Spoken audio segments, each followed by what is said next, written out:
Bueno, antes que nada, presentarme. Soy Cristian Castillo, ingeniero de seguridad de Check Point. Tengo ya un tiempo en la empresa. Algunos ya me deben de haber visto, algunos han tomado algún webinar conmigo. Y bueno, el día de hoy el esfuerzo se realizó y la premura fue por todo lo expuesto el día viernes. Si bien el viernes fue un poco caótico para todas las empresas de seguridad, el día de hoy queremos darles a ustedes las armas, darles a ustedes el conocimiento y enseñarles qué es de tanto que se estuvo hablando el fin de semana, cómo se puede controlar y cómo es que Check Point trabaja para mantener los estándares de seguridad lo más alto posible. Entonces, se va a platicar en este webinar de dos cosas. Primero, explicarles a ustedes qué es WannaCry, el ransomware que se expuso todo el fin de semana, y cómo crear una arquitectura de seguridad. Como les comenté, cualquier pregunta que hagan la pueden poner en el chat. Por favor, validen que se marque para everyone, para que no le llegue solamente a una persona y tal vez no sea yo. Y en este caso, quien estaría contestando es Miguel Hernández, el SI Manager de Check Point a nivel de México. Primero, a excepción de que ustedes vivan debajo de una piedra, debieron de haber escuchado a WannaCry en todo el fin de semana. Fue un ransomware masivo. Atacó decenas de países. En específico, al día de hoy se tienen contabilizados 99 o más países con 750,000 infecciones. Ya hay variantes del mismo. Obviamente, cuando algo se hace masivo y cuando algo tiene tanto éxito, no tardan en salir los script kiddies o los copycats. Y bueno, hay variantes del mismo. Incluso existe una herramienta al día de hoy que genera una variante gráfica nada más. No es variante directamente del malware, pero genera una variante gráfica de manera sencilla para darle una personalización y utilizarlo para alguna campaña. Que también tenemos como trabajo de todo el fin de semana. En el fin de semana, el equipo de Threat Intelligence de Check Point estuvo investigando variantes del WannaCry.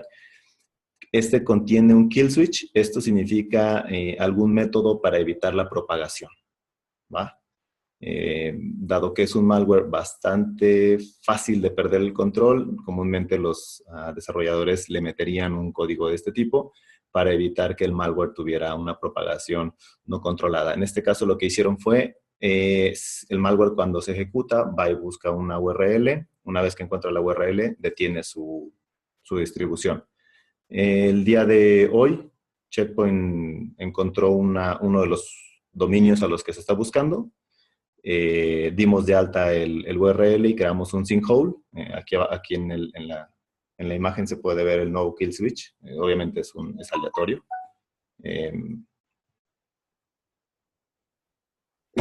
Obviamente es aleatorio y bueno, se va creando de manera pues descontrolada. Pero bueno, se encontró y se tiene una variante por parte de Check Point para detenerlo. ¿Qué son los detalles que me gustaría platicar de WannaCry y por qué lo hace tan distinto a un ransomware? En sí, vamos a separarlo en dos partes. La parte de ransomware que tiene este ataque, que es prácticamente un ransomware como los que se conocen al día de hoy, un malware que lo que va a buscar es infectar la máquina. Una vez que la infecta, va a encriptar tus archivos y sin importarle al atacante si son útiles o no, simplemente él decide que están en tu disco duro, de algo deben de servir y los va a encriptar. Y la parte que llama la atención de esta variante es su método de propagación. Su método de propagación, si alguien recuerda, en marzo de este año hubo un leakage o hubo una fuga de información de unas herramientas que utilizaba la NSA por parte de un grupo que se llama Shadow Brokers. En estos venía una variante o un malware que se llamaba Eternal Blue. Y Eternal Blue es una vulnerabilidad o es un malware o de hecho un programa que explota una vulnerabilidad en el protocolo SMB. Esto fue lo que tomaron los atacantes, hicieron la variante de un cryptor cualquiera, como cualquier otras características, y se lo metieron como su método de distribución. Vamos, Lo que hicieron fue, si alguna vez me fue a acompañar a alguna plática, lo que hicieron fue lo que yo les dije en las pláticas. El día que alguien haga un ransomware con comportamiento de gusano, se va a hacer un caos. Y eso fue lo que sucedió.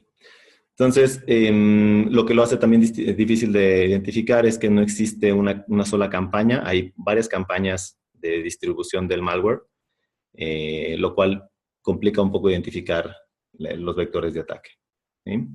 Entonces, ¿qué vectores identificamos en el fin de semana que estuvieron haciendo la investigación por parte de Threat Intelligence? Primero, encontramos que estaba llegando por correos electrónicos con adjuntos maliciosos, con correos electrónicos con una liga que te hiciera descargar un adjunto malicioso. Esto sería como para evitar sandboxing que detectara adjuntos y que no leyera ligas. Correos electrónicos con adjuntos protegidos por contraseña. Esto ya es algo que se había visto con anterioridad. Para evitar que un sandboxing analice una muestra, se le estaban poniendo contraseña a los comprimidos. Como lo dije en un principio, la infección es una infección, hay infección directa haciendo uso de SMB. En este caso, ¿cuál es la desventaja aquí?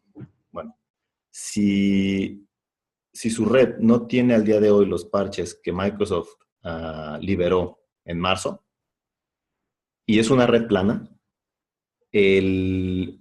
la máquina infectada va a buscar por puerto 445, por el puerto de SMB 445, a las máquinas de los lados. Si las encuentra y ve que el puerto o que la versión de la máquina es vulnerable, realiza el exploit e inyecta el ransomware. Eso es lo que lo hace distribuirse en redes planas. Entonces, eso también se vio. Y ataques de fuerza bruta a servidores RDP. Estos dos últimos, como se nos hemos dicho muchas veces, también se logran hacer no dentro de una red, sino con recursos que estén publicados. Vamos, si en sus corporaciones se autoriza la publicación de recursos compartidos IFS o se autoriza la publicación de remote desktops, y si no tienen los niveles de seguridad muy altos o un IPS que proteja de este tipo de ataques, pues prácticamente dejarían a la organización en desventaja, como para este tipo de ataques. ¿Va?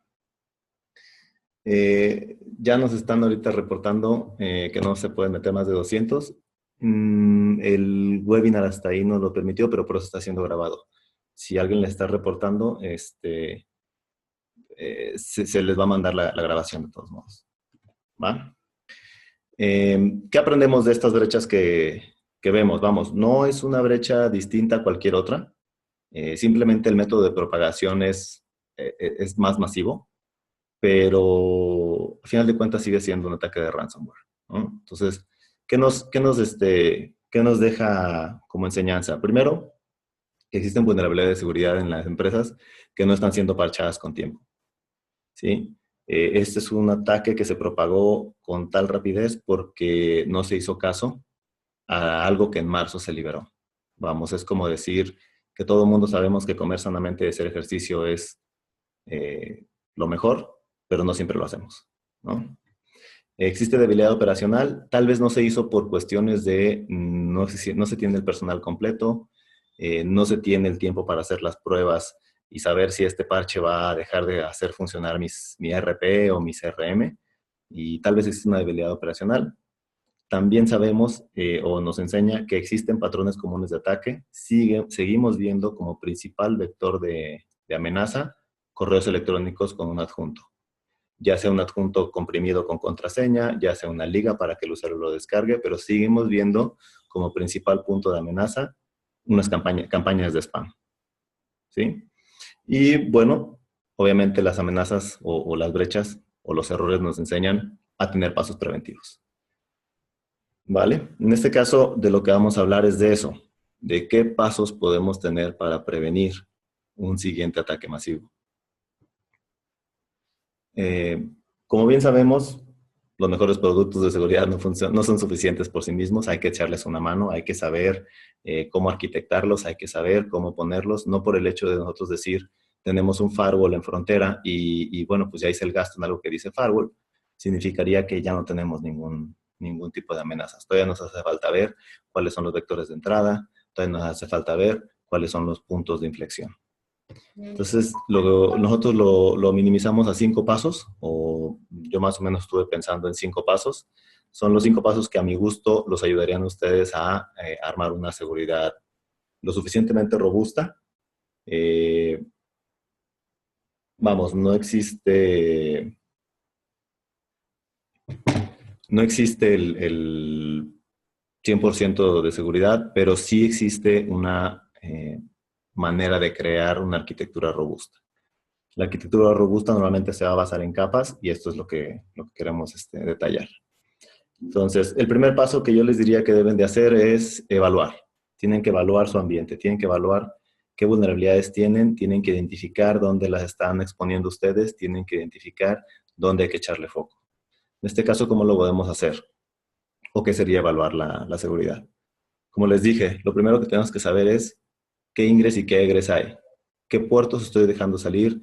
¿Qué puertos tengo publicados en Internet? ¿Qué comunicación entre mis redes existe? Y cómo cómo se puede distribuir, por ejemplo, la amenaza del día de hoy, ¿no? O la amenaza del día del viernes. Lo segundo, obviamente, mis servicios críticos, ¿a dónde voy a poner foco? ¿A dónde voy a tener que invertir en sellarlos, en protegerlos? Que si me dejan fuera, obviamente me van a afectar. Entre los eventos del viernes, bueno, entre viernes y sábado, hubo una empresa de automóviles que quedó con una de las plantas de producción con un tiempo fuera. Imaginen el costo que implica eso. También los datos críticos, tenemos que saber qué datos pueden salir y qué no, cómo evaluarlos, cómo calificarlos para poder meter protección en ellos. Segmentar es muy importante. Me ha tocado llegar a mí con clientes que no existe la segmentación, que no se tiene ese criterio de segmentar, que las redes son completamente planas. Y si piensan en el ataque del día de hoy o piensan en cualquier ataque de tipo de gusano, pues obviamente al yo no segmentar, no tengo controles, ¿no? No puedo meter controles, eso voy a hablar más adelante. Hay que meter controles de seguridad, definitivamente, un firewall, un IPS o cualquier producto o una cantidad de productos necesaria para poder yo tener una seguridad completa. La política de control de passwords, vemos que existen o siguen existiendo los ataques de fuerza bruta y los ataques de fuerza bruta son meramente por diccionarios. Si ustedes no tienen una política de control de passwords, es muy probable que su contraseña por facilidad, por usabilidad, esté dentro de algún diccionario y esto los pueda meter en problemas, como lo vimos con los ataques que están sucediendo. Existe una manera de distribuir ransomware, no nada más de este que estamos viendo o de este que se vio el viernes, sino de varias variantes que hemos visto, que lo que hacen es atacar por fuerza bruta RDPs y si encuentran la contraseña, inyectan el ransomware. Y hay que tener prevención de amenazas avanzadas. Ya no podemos solamente depender de firmas. Un IPS, un antivirus, URL filtering, el control aplicativo para evitar llegar a páginas que no son buenas para los usuarios, que no son buenas para navegar. Sí siguen siendo los primeros puntos de control, pero hace falta meter a más amenazas avanzadas.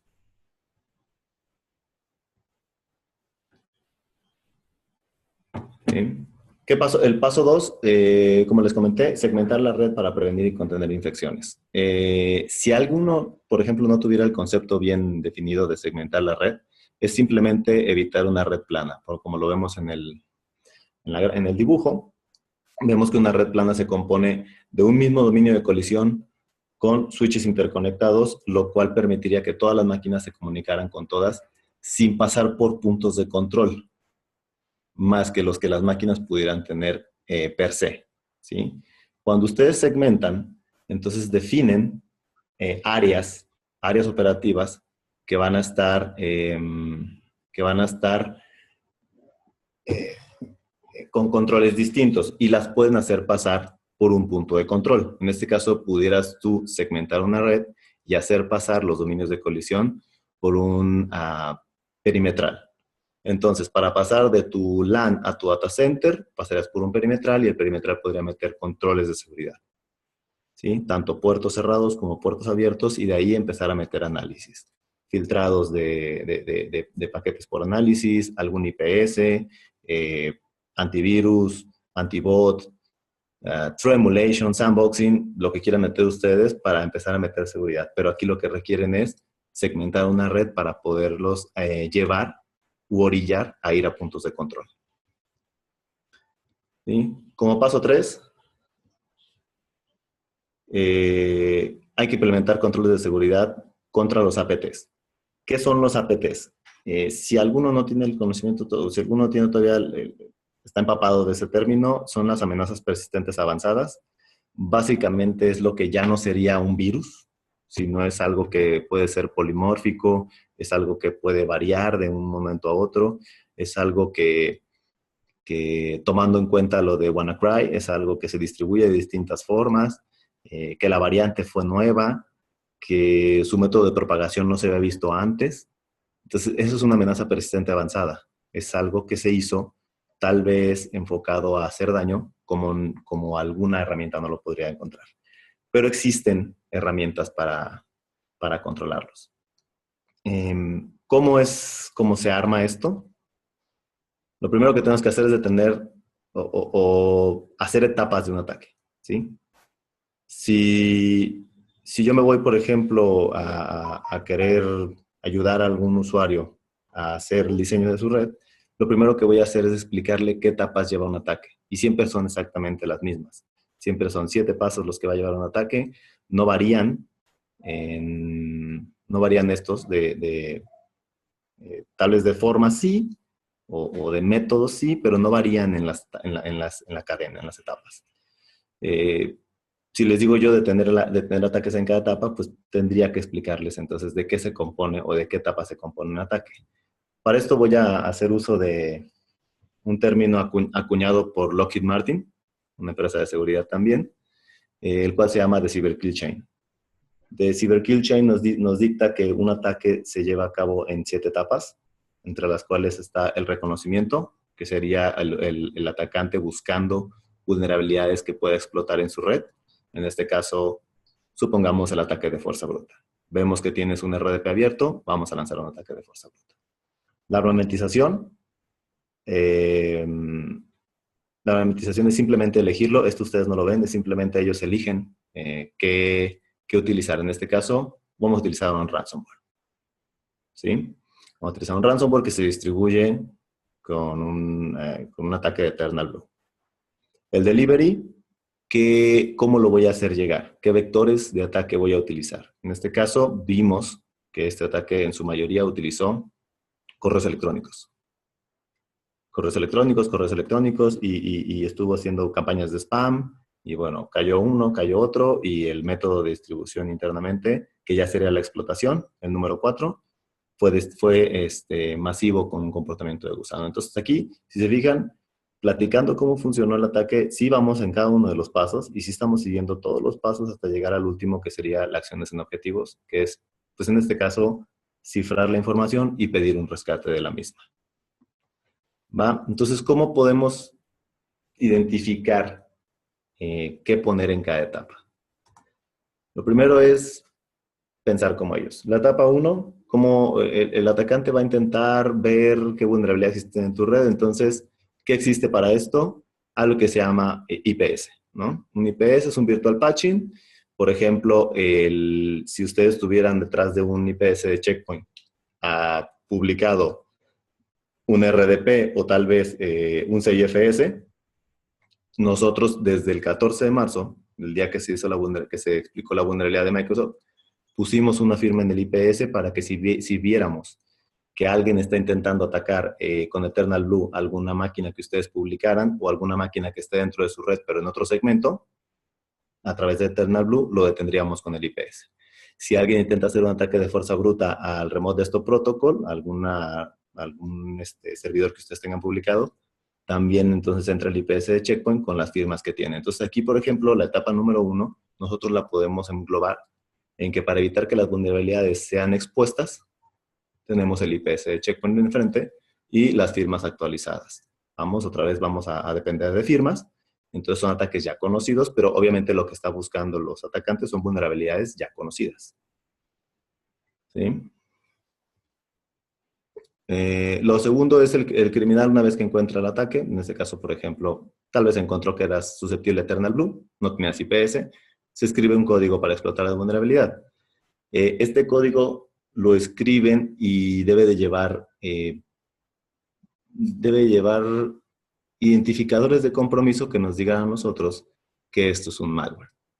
Pero entonces, si a alguien se lo quieren hacer llegar y nosotros lo hacemos pasar por tecnologías como un antivirus, y el antivirus tal vez si no lo reconoce, lo hacemos pasar por un sandboxing, nos vamos a dar cuenta mediante el análisis del comportamiento de este nuevo ejecutable que esto es malicioso. Y de nuevo vamos a entrar en, ¿sabes qué? Esto es malicioso, no puede llegar a nuestra organización, vamos a detenerlo. Entonces, para evitar la mimetización o el segundo paso de los atacantes, nosotros tenemos los controles con antivirus y sandboxing. En este caso, Checkpoint tiene sandboxing a nivel de red, así como el antivirus, y tenemos sandboxing a nivel de máquinas, así como el antivirus. ¿Sí? Si recordamos la cadena de ataques, en el paso número 6 existe una comunicación hacia afuera. ¿Esto para qué es? Para decirle al atacante, estoy listo, mándame información nueva, hazme realizar acciones. Nosotros lo que vimos es que existían ciertas variantes de WannaCry que no encriptaban, que lo que hacían era dejar doble pulsar o double pulsar, que es como un backdoor en las máquinas, para de ahí seguir distribuyendo el ataque. Obviamente no vas a matar a la máquina que te está sirviendo de pivote, entonces de ahí lo estaban redistribuyendo. A ver, permítanme un minuto. Vamos a ver si podemos hacer que las demás personas puedan ver el Zoom. Permítanme un minuto.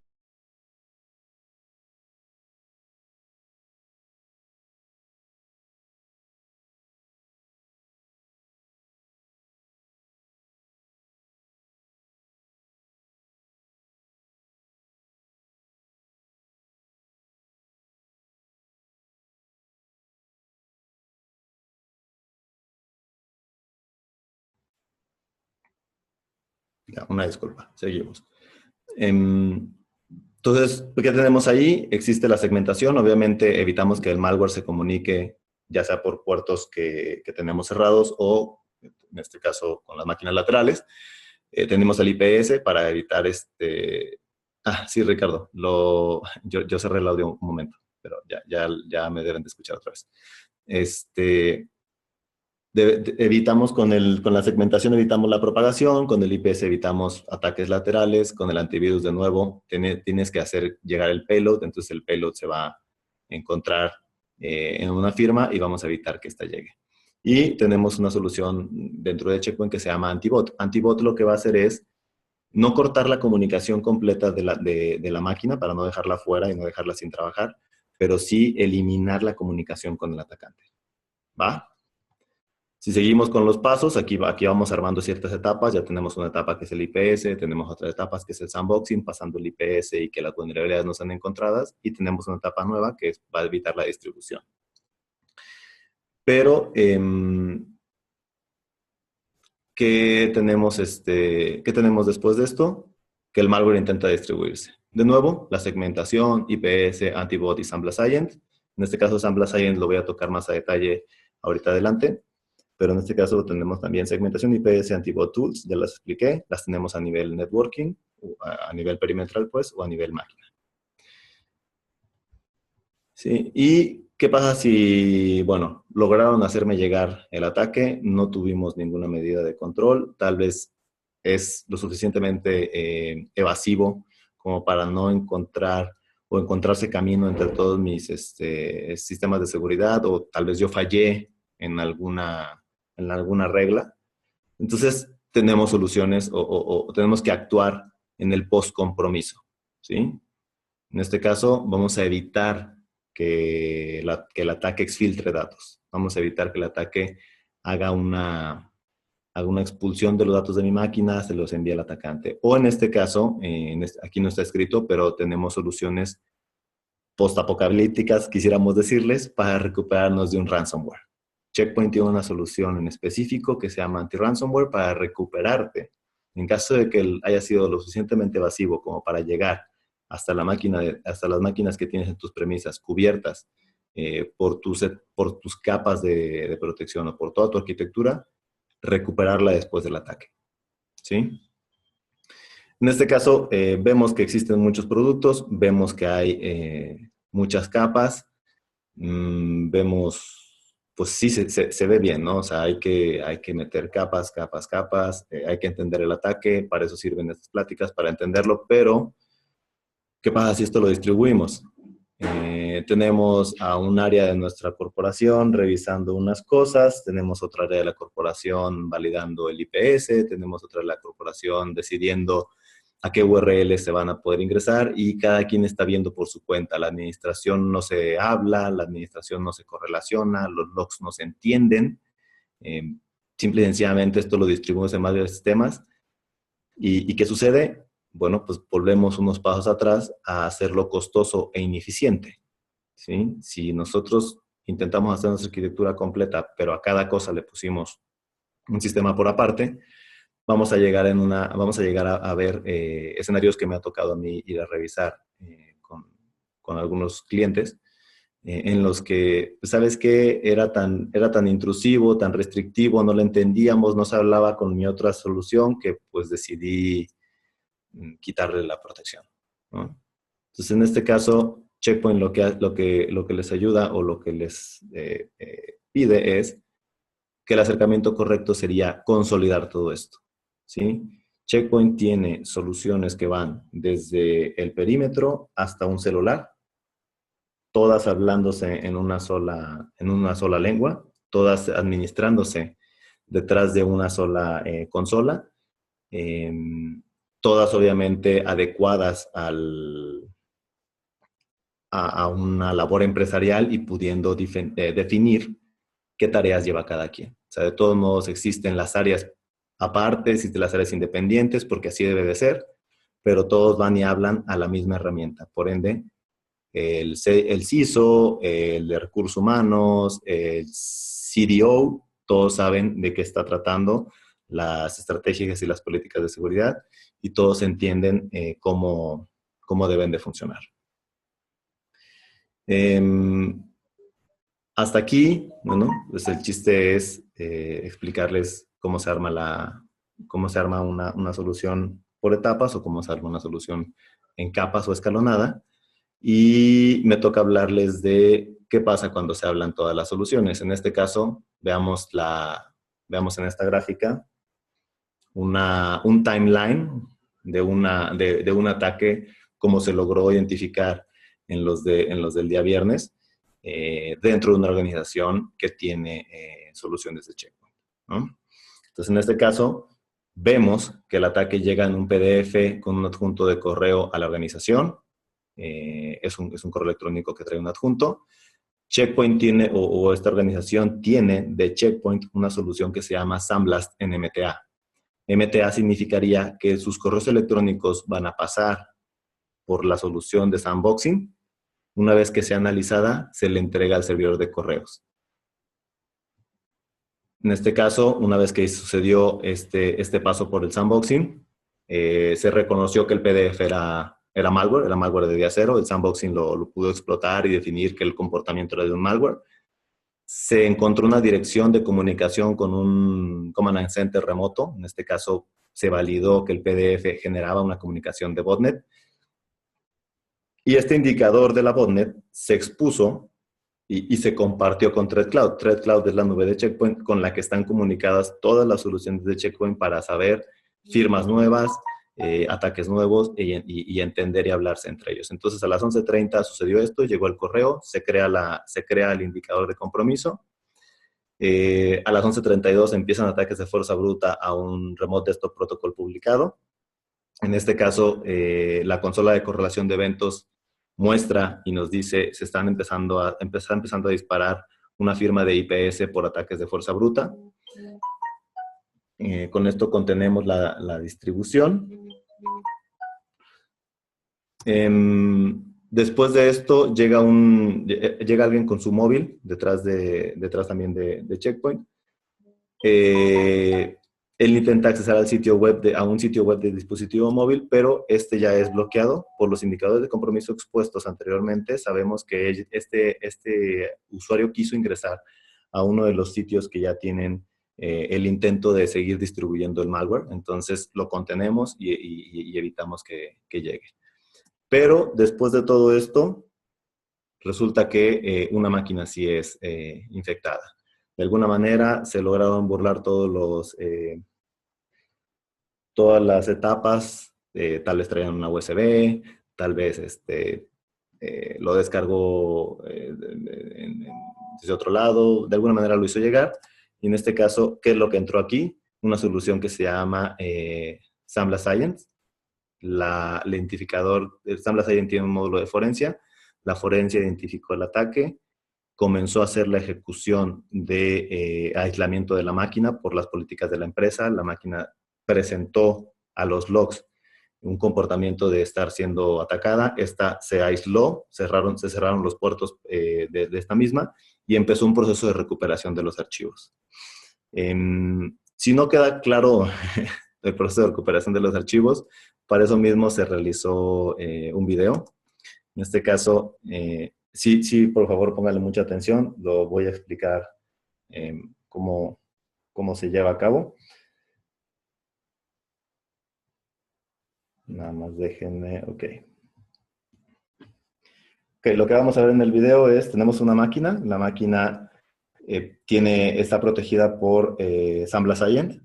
Ahorita vamos a ver que tiene abajo un icono. El icono es el que nos indica que tiene la solución. Es esa lupa color rosa.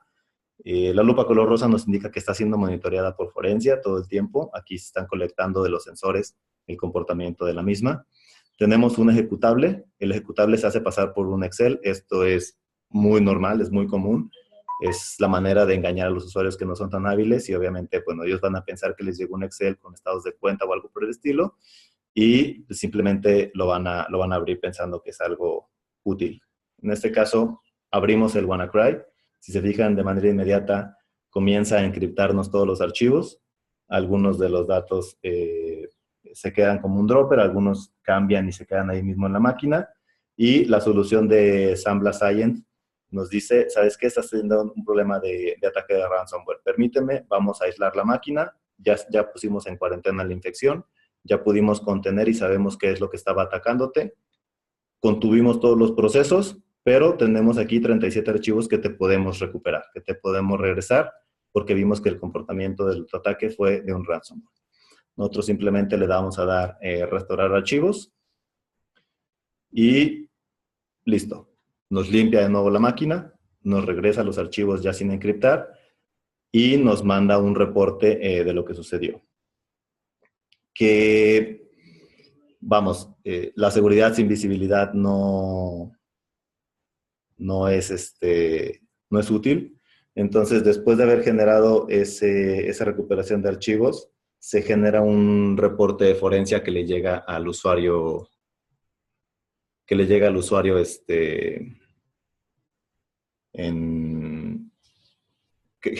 administrador de la red.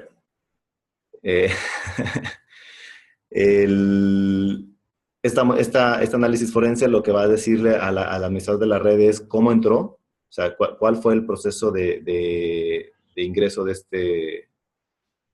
este malware. Aquí entonces nos ayudaría para que con todas las demás capas de seguridad nosotros pudiéramos rehacer nuestra política, muy seguramente, o algunas veces es porque nuestra política simplemente falló, no fue lo suficientemente restrictiva como para detener o contener todas las amenazas. Entonces, tal vez los módulos que tenemos sí funcionan, pero nuestra política fue la que falló. Entonces, para eso el análisis forense nos indica por dónde entró. Y de aquí nos indica qué fue lo que hizo, cómo es que reconoció que esto fue un ataque y cómo es que lo recuperó. Entonces, en este caso, si se fijan, la solución de Sambla Science sería ya como un proceso post-infección, y es para ya la recuperación de nuestros usuarios. Entonces tenemos protegidos. Obviamente la intención siempre es meter protecciones de prevención. Tenemos protegido con un IPS, después intentamos meter con un sandboxing para evitar que este sea distribuido. Después tenemos segmentación para evitar que se propague. Tenemos un antivirus, pero vamos bajando hasta un punto en el que, ok, si ya pudieron brincar todo, hay que entonces empezar a tener herramientas de recuperación. En este caso, Sambla Science, si se fijan en el video, nos ayuda a recuperarlo. Si alguno tuviera quisiera más información de Sambla Science, veo que me están pidiendo las muestras del ejecutable y todo eso. Si alguno tuviera necesidad de algo de esto, podemos comunicarnos al final de la plática para validar con quién podemos derivar para ver eso. Siguiendo con los pasos, bueno, ya vimos que el paso 3 es crear toda nuestra arquitectura. El paso 4, monitorear. Como les dije ahorita, si ustedes crean una regla o un set de reglas o un framework y dictan que esa es la Biblia, no va a ser posible. Tienen que tener herramientas que les permitan ver qué está sucediendo en su red. ¿Cuáles son las claves para tener un monitoreo efectivo? El monitoreo de logs diario. Sabemos que es una tarea muy cansada ver logs en crudo. Pero entonces para eso Checkpoint tiene una correlación de eventos. Y lo que hacemos nosotros es mostrarles solamente los logs importantes basándonos en reglas que ustedes nos dicten. Si ustedes dicen, mándame un log de un usuario que se metió más de 2, 3, 4, 5 veces a una página que está catalogada como spam, entonces te voy a generar un log de ese cúmulo de logs y te voy a avisar a ti como administrador. La correlación de diferentes tecnologías, en este caso, si esta de anti-spam o si esta de URL de spam después nos dicta que este usuario también está teniendo comportamientos de un troyano, pues nos va a correlacionar estas dos y nos va a decir la máquina está infectada, tiene un troyano que lo está haciendo ir a lanzar campañas de spam. ¿Sí? Entonces aquí ya nuestras tecnologías se van a empezar a hablar. En este caso el antibot con el URL filtering de nosotros. Y podemos meter una remediación, tal vez teniendo el endpoint y controlando la máquina con un endpoint de Checkpoint. Obviamente para el estar revisando los logs nos va a ayudar a ajustar las reglas y con esto aumentar nuestra detección y tener un análisis más a detalle. Desde antes poder identificar con herramientas de detección de anomalías, identificaríamos potenciales incidentes. Identificaríamos esto antes de que suceda. Nosotros, por ejemplo, lo que algunas veces hacemos es ir a ayudarlos con un security checkup. En el security checkup muchas veces nos hemos encontrado preámbulos de ataques de ransomware. Si les decimos, ¿sabes qué? Tienes muchas máquinas con troyanos. Muchas de estas máquinas están comunicando o están lanzándome alertas en el IPS por ataques de fuerza bruta, entonces tus máquinas están lanzando ataques hacia afuera. Y se les puede explicar que tal vez sean la parte de una botnet o los están preparando para un ataque. Alguien preguntó ahorita los análisis de red, hay que familiarizarse con ellos. Efectivamente existen herramientas como Nessus, existen también personal de seguridad. En este caso, Checkpoint se pone a sus órdenes o nosotros nos ponemos a sus órdenes. Podemos ir a ayudarlos a identificar las amenazas, podemos ir a ayudarlos a hacer un análisis de la red y podemos ayudarlos a crear una arquitectura.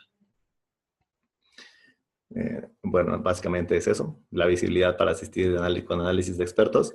Y normalmente se recomienda mantener los logs por alrededor de 90 días para que esto sea más fácil de buscar. Checkpoint, entre la herramienta de logs tenemos algo que se llama Smart Log. Esto crea un índice, o un index, o un buscador tipo Google de todos sus logs. Para que ustedes no tengan que estar cargando archivos y archivos de logs, ustedes pueden buscar simplemente spam o botnet o ransomware y les van a mandar un compilado de los logs que tengan ese comportamiento. O le pueden poner yesterday, la máquina de recursos humanos, y les va a mandar lo que la máquina de recursos humanos hizo el día de ayer. ¿Sí? Como paso número 5, y es el último paso para crear una estrategia de seguridad robusta, pues obviamente es crear un plan de acción. ¿Sí? Hay que crear siempre un plan de respuesta a incidentes, hay que crear un plan de pruebas, hay que mantener nuestra red probada y al día. hay que cerrar la puerta a los ataques. Para este caso, si ustedes, bueno, podríamos hacer las preguntas a ustedes, si están preparados para contener ataques, minimizar pérdidas o mantener el negocio corriendo. Checkpoint sí está preparado.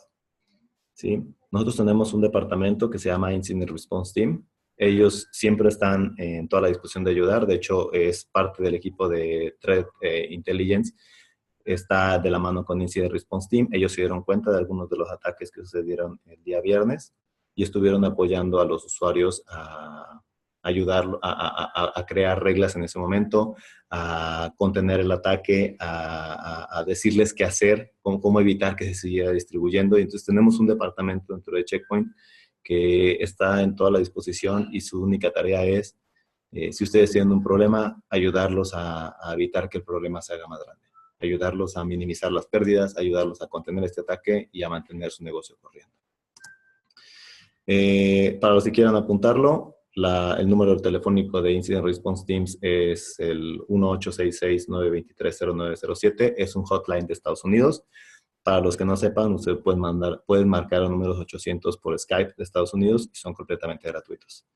El equipo de respuesta de incidencias no es agnóstico completamente. No te van a decir si ustedes tienen otra marca, no los podemos ayudar. Son agnósticos, ellos conocen de distintas marcas.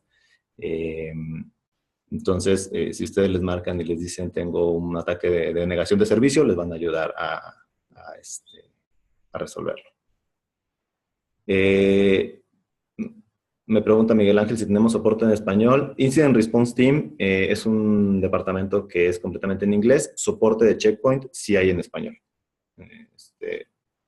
Incident Response Team es algo completamente ajeno a soporte. Es un equipo de respuesta a incidentes. Vamos, es un 911. El departamento de soporte tiene personal en español.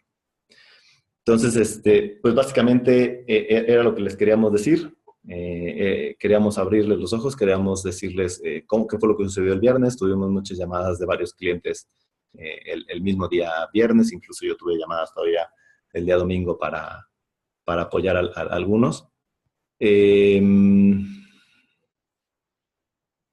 Luis Luevano, no se han hecho públicos los ataques en México.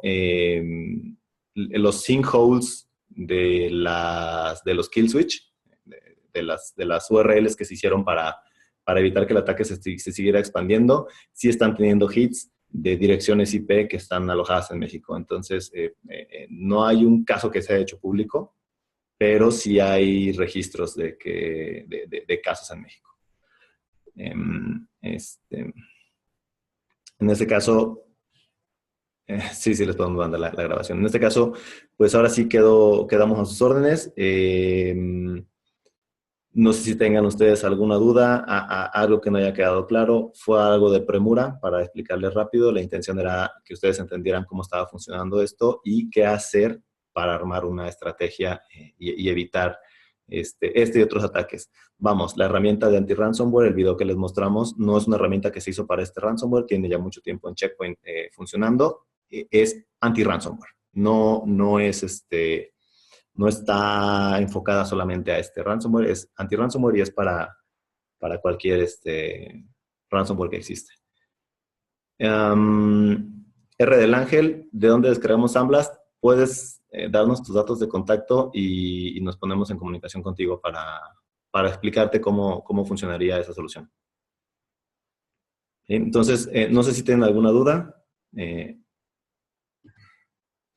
Por lo pronto, de nuestra parte, pues muchas gracias. Gracias por esos 45 minutos que nos brindaron para explicarles.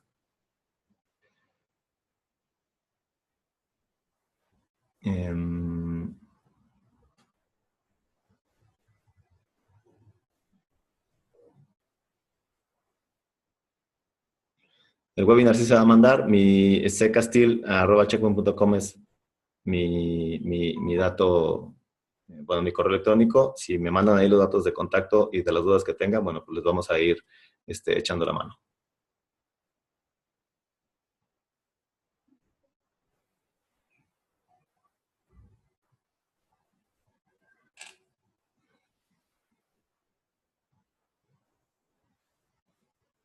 Luis Levano, ¿me mandas tu tu correo electrónico, por favor.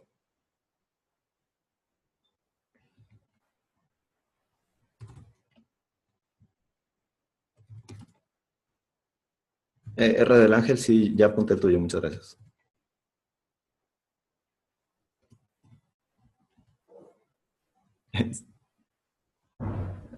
Bueno, sí, sí agradecería muchas gracias a todos, de todos modos. Si tienen alguna duda, sí agradecería que fuera lo único que pusieran, porque sí se me están perdiendo em, algunos mensajes. ¿El Sambla se puede administrar en la nube? No.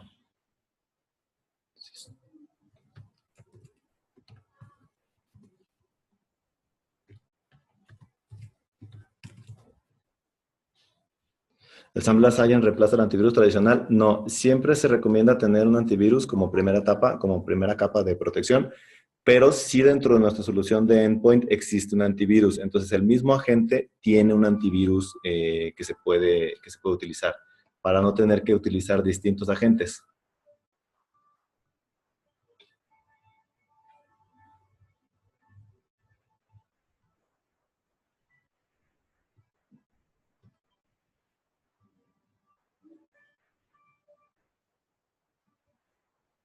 El video va a estar en el...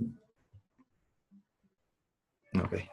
El video va a estar en el canal de YouTube. El canal de YouTube fue el que les puse muy al principio de la plática. Ese canal de hecho subimos varios videos a la semana. Para el Samblas, Allen se debe una appliance en premise para la administración de los agentes.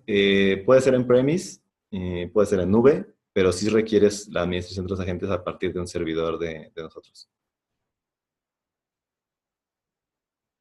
El WannaCry puede infectar servidores virtuales que no tienen contacto con ningún correo electrónico. Sí podría si tuvieran contacto con a través del recurso compartido, a través del puerto 445.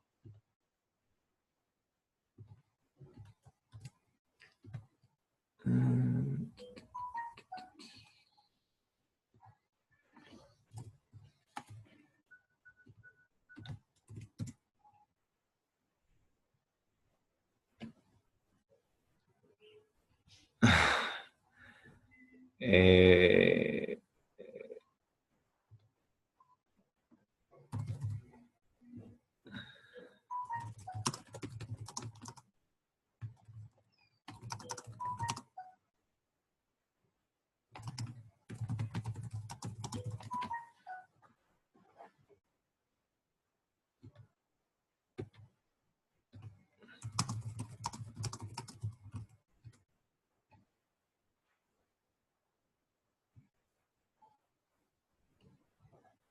Saludos, George.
Bueno, muchas gracias a todos y gracias por los agradecimientos. Si no tienen dudas, lo que pasa es que me tengo que salir ahorita para meterme en otro webinar.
Sí, Mares Velasco, la solución de otra marca, no, vamos, mientras no estén en el mismo nivel, no van a enfrentarse una con la otra. Entonces, si ustedes tienen, por ejemplo, un gateway de otro fabricante, el cual ya les cubre la parte de IPS y todas las demás funcionalidades, y quisieran poner Sandboxing y Sambla Scient para tener el Sandboxing de Checkpoint y el Sambla Scient para recuperarse del ransomware en las máquinas, no importaría. Yo no requiero que tengan una solución perimetral mía para funcionar.